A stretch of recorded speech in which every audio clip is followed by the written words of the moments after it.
Bridget Stomberg. And I'm Lisa DeSimone. And this is Taxes for the Masses. Today's episode is on the Pandora Papers, a massive data leak detailing the complex financial dealings of the world's rich and powerful. In October 2021, the International Consortium of Investigative Journalists, in coordination with other news outlets, began releasing analyses of 11.9 million files leaked from 14 different offshore companies that advise primarily wealthy clients on legal and financial transactions. In what has been billed as the largest ever leak of this kind, the files purport to expose financial secrets, hidden assets of a broad range of individuals, from politicians to celebrities to magnates. Perhaps most surprisingly, these so-called Pandora Papers highlight how these United States have become one of the world's biggest tax havens for wealthy individuals.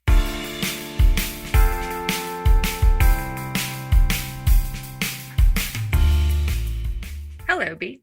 Hello, Lisa.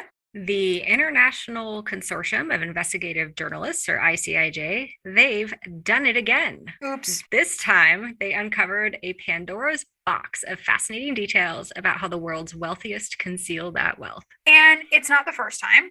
This is the same group that brought us the Panama Papers. They also brought us the Paradise Papers, the Mauritius leaks, and so on. And let's be real, this is probably not the last week that we'll see uncovered by the group. Nope. But it is unique in that it is the biggest so far. The leaked documents name over 35 world leaders, more than 300 other public officials, some celebrities thrown in there for good measure, over 100 billionaires, bringing new meaning to the notorious BIG saying, "Mo money, mo problems." And my work here is done. The fact that taxes are making you think of a rap song, we're good. I've done my job. Journalists have spent the last 18 months trying to make sense of these leaked documents. I guess that gave them something to do during COVID.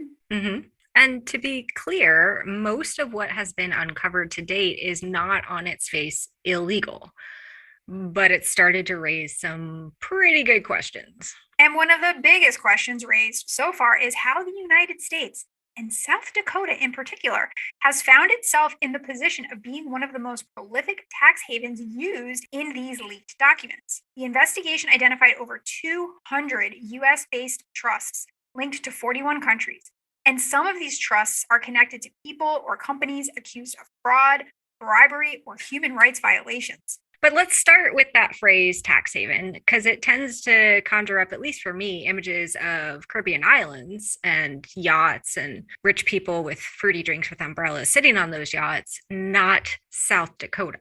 No, I think tax haven. I think Tom Cruise making Elizabeth Shue a fruity cocktail. Cocktails and dreams. Cocktails and dreams. Aruba, Jamaica. Ooh, who I want to take. Who I want to take, yeah.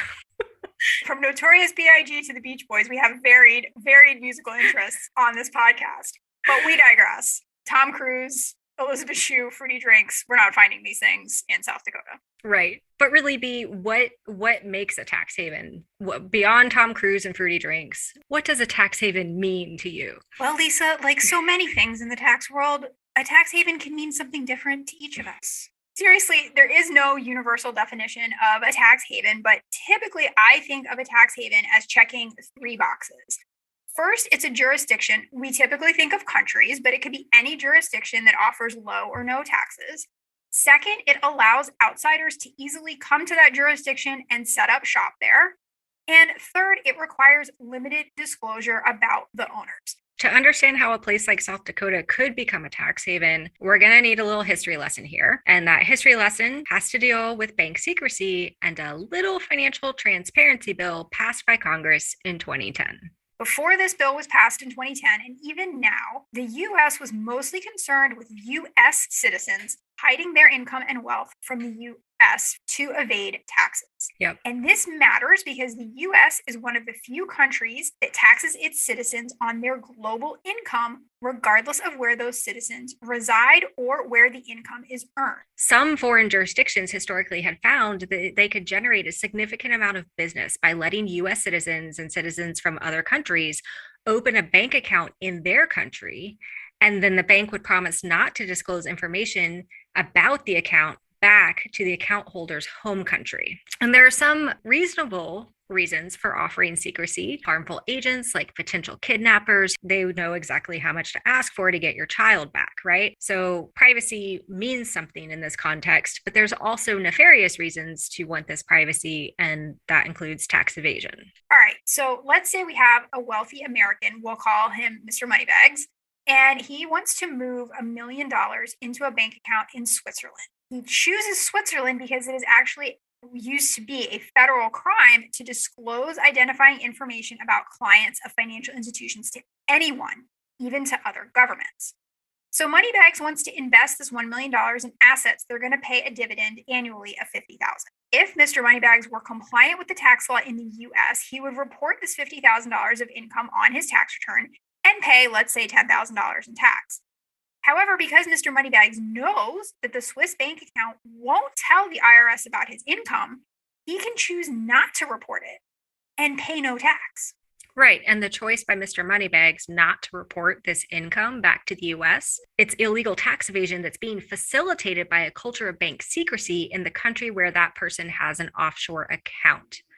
Further, this country, in order to attract this type of business, may not tax the deposits or income earned within those accounts by non-residents. And now Switzerland is starting to sound like a tax haven.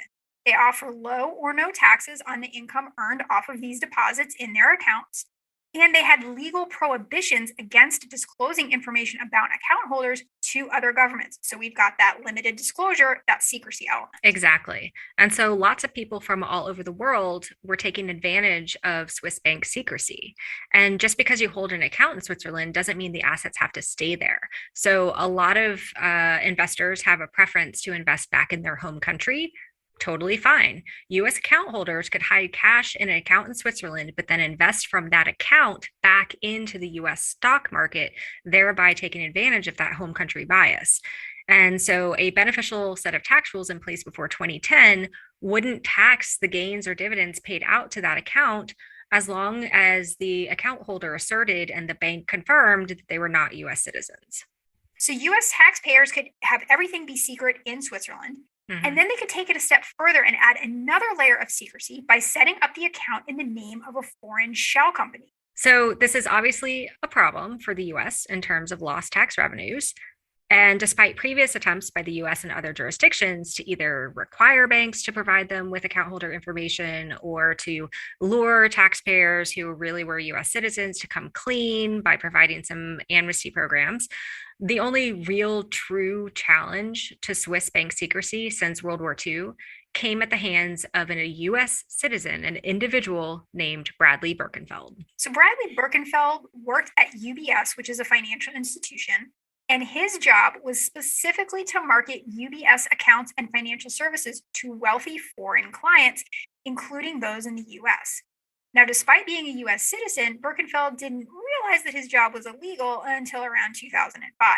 And perhaps that was the year that he allegedly helped a customer smuggle diamonds out of the US in a toothpaste tube. When Birkenfeld complained formally to his superiors at UBS about the illegal nature of his work that he, suddenly realized he was doing, he was basically told not to worry about it.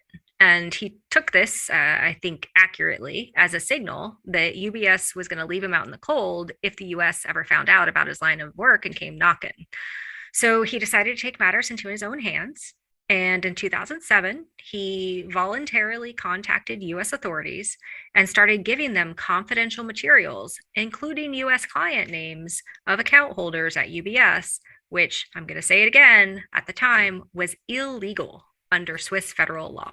Although our friend Mr. Birkenfeld did spend some time in jail, he also benefited from this little fact that tax whistleblowers in the US are entitled to a reward of up to 30% of recovered taxes. The IRS gave him 26% of the $400 million in evaded taxes that they were able to collect thanks to his information on UBS clients. So he got a payout of over $100 million.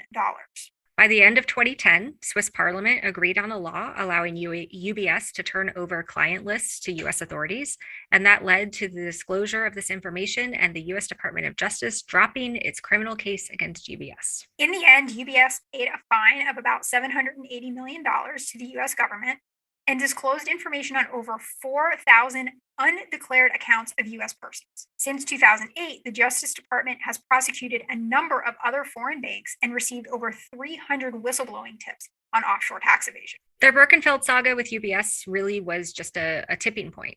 In March of 2010, the US government passed the Foreign Account Tax and Compliance Act, or FATCA, and for the first time, it required banks, foreign banks, mind you, to automatically remit information about US account holders back to the US. The law was really clever in how it incentivized banks to comply.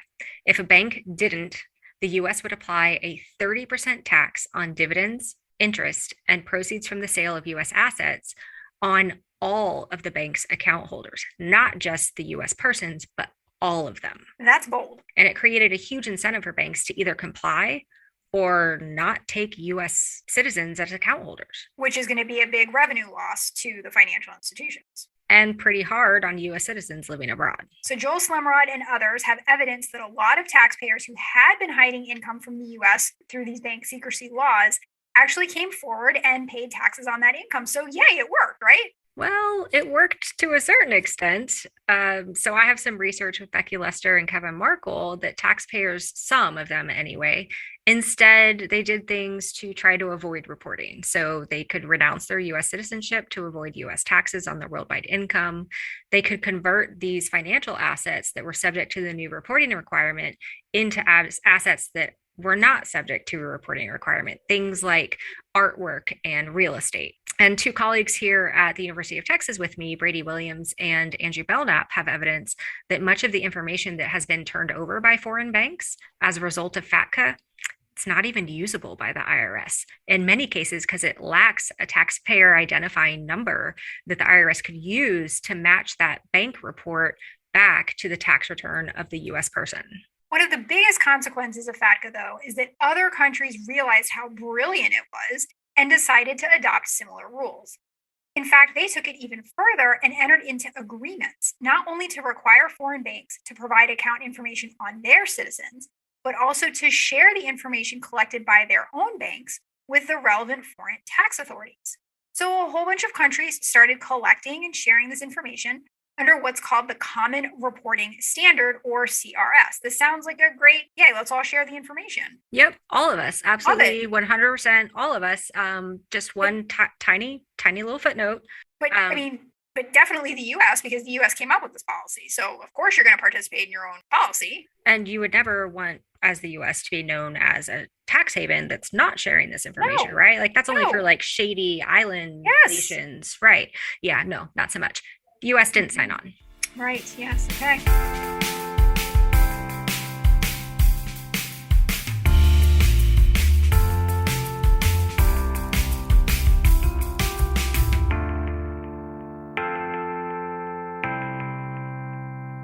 All right, so we've just told the story of how the US as a tax haven was born. Specifically, we focused on how the US has checked that secrecy box on the tax haven checklist by not signing on to an international financial information sharing agreement that it basically was responsible for. But remember, to be a real tax haven, a jurisdiction also has to offer low or no taxes and easily allow entities to set up shop in their jurisdiction. So let's now get into how South Dakota, of all the states, ended up front and center to the Pandora Papers. So South Dakota is certainly one of the more important states, but also Nevada, Texas, Florida, and New Hampshire as popular places for foreigners, that is non-U.S. citizens or residents, to park their wealth. Like you said, we've talked about secrecy, but these particular states also check that low or no tax box because they have favorable tax policies. And we'll circle back to that, but perhaps even more important than their favorable tax policies, these states have favorable policies regarding a particular type of legal entity that is often used for estate planning and other types of tax planning, called a trust. So it's basically a legal entity with three key parties associated with it. The first party is a grantor or settler, and that's the party that puts assets into the trust. The second party is the trustee, who's charged with managing the assets in the trust, and if or when any distributions from the trust are made. And the third party is the beneficiary, who can receive distributions from the trust. So to put this in terms that listeners like myself can understand, Iris McKay would be the grantor of a trust, Jim Walsh would be the trustee, And Dylan McKay would be the beneficiary of a trust, let's say, set up hypothetically in Beverly Hills 90210. One original rationale behind the trust structure was to allow, as you just said, a parent to provide for their children if they were to die before the children came of age. My examples are always relevant and on point, even if they are based on teen dramas. From 30 years ago. You didn't. Wow. Have I upset you today? Sorry. Apologize. If it helps, I was also calling myself old. That's true. Okay. I'll own it. It's fine. So the parents in this example contribute assets to the trust so that the assets could be managed by a trusted adult so that the assets are preserved for the benefit of the child as the child ages. If they left the assets directly to the child may not be so great at managing assets or understand the time value of money, and those assets wouldn't be there when the child becomes an adult. Alternatively, if you were to leave it to a once trusted family member, unfortunately, not all family members should be trusted. There's no guarantee that they would use those assets for the benefit of the child. Once again, we would not leave this money directly to Dylan McKay because he was a teenage alcoholic with a gambling problem. And we also could not leave it to his father, Jack McKay, who was a known white-collar criminal. So that is why we needed to put this money in the hands of Jim Walsh, trusted adult from the Midwest. So the trustee is legally bound to manage the assets in a way that benefits the child, in this example. Of course, trusts can get really complicated really quickly, particularly when the grantor, trustee, and beneficiary themselves are legal entities, not just individuals. It also gets more complicated if there's actually overlap between these three parties. Let's say because the grantor is also one of the trustees. But one of the great things about having these three separate roles in the trust is that none of the three parties could claim that they own the assets. The grantor previously owned the assets, but now doesn't have control over those assets anymore. The trustee has control over the assets. They manage them, but not for their own benefit. Right. And the beneficiary benefits from the assets, but doesn't have control over them. The reason that all of this is so important is that it protects the assets from potential creditors. A bank can come after me personally and potentially take my home and the clothes off my back, but they can't pierce a trust I put some of my financial assets into because I don't have control over those assets. Right. And the thing is, states vary in the extent to which they're willing to provide these protections to a trust. So the states called out in the Pandora Papers are used by foreign billionaires in part because they have been so cutting edge in creating really secure asset protection and privacy regulations over trusts. In South Dakota, for example, all of the records about who created the trust, how much is in the trust, who benefits from the trust, et cetera, they're all completely private forever until a leak, of course. Of course. These South Dakota trusts are so private that oftentimes the creator of the trust doesn't even have to notify the beneficiary that a trust was created that names them as a beneficiary. So am I the only one sitting here hoping that there is a South Dakota trust somewhere that I am the beneficiary of? I'm sure there's several. And lastly, the states have set it up so that they won't tax income earned by the trust. Bam, these states have checked all of the boxes. Now, there's still the possibility of having to pay federal income tax, but that is not a foregone conclusion, right? Right. So we're going to keep this kind of high level here. The U.S. taxes non-residents or non-citizens only on income they earn that's connected to a U.S. business or can be sourced to the U.S. So if these trusts don't invest in assets that generate those types of income, they could escape U.S. taxation altogether at both the state and the federal level. And that's a thing of beauty. Pretty fancy. What's interesting to me is how long and hard some of these states worked to get favorable trust laws enacted and how the trust industries in these states have since taken off. New Hampshire's trust industry oversees some $600 billion in assets, and South Dakota's industry only had $57 billion in assets 10 years ago, but there are now $360 billion in assets alone revealed by the Pandora Papers leak. So South Dakota was really ahead of the curve from the beginning. Most states limit the duration of a trust, the idea being that a family wouldn't be able to avoid estate taxes for generation after generation. South Dakota said, we're okay with that. So in 1983, they passed legislation explicitly allowing for long-lasting so-called dynasty trusts that never, ever expire. Dynasty being another Aaron Spelling drama. It all connects. It all connects.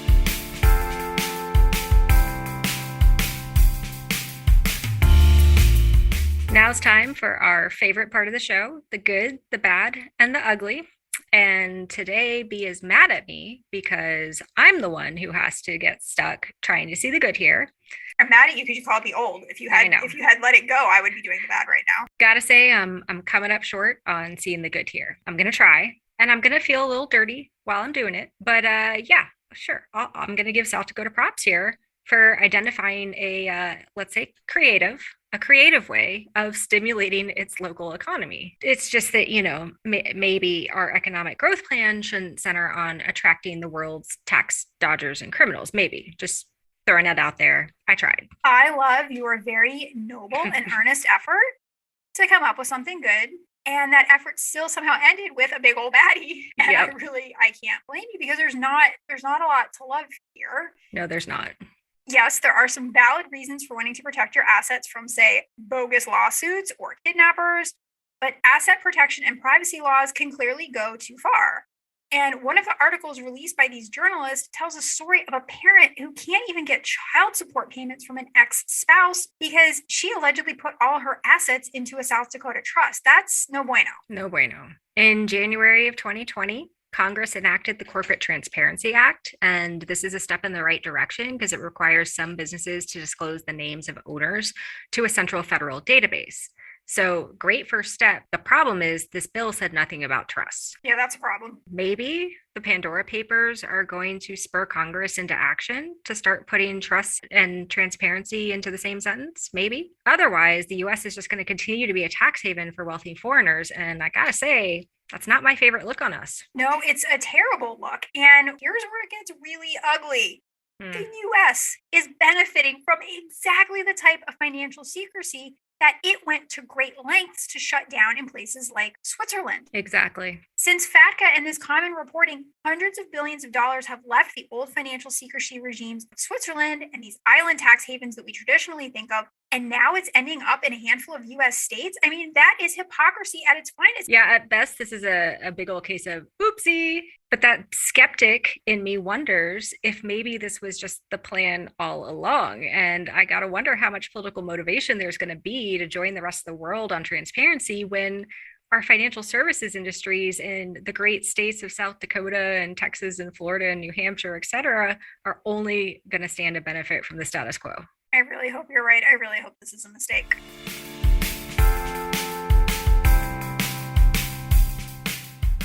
Well, that's all we have time for today. I'm Lisa DeSimone. And I'm Bridget Stomberg.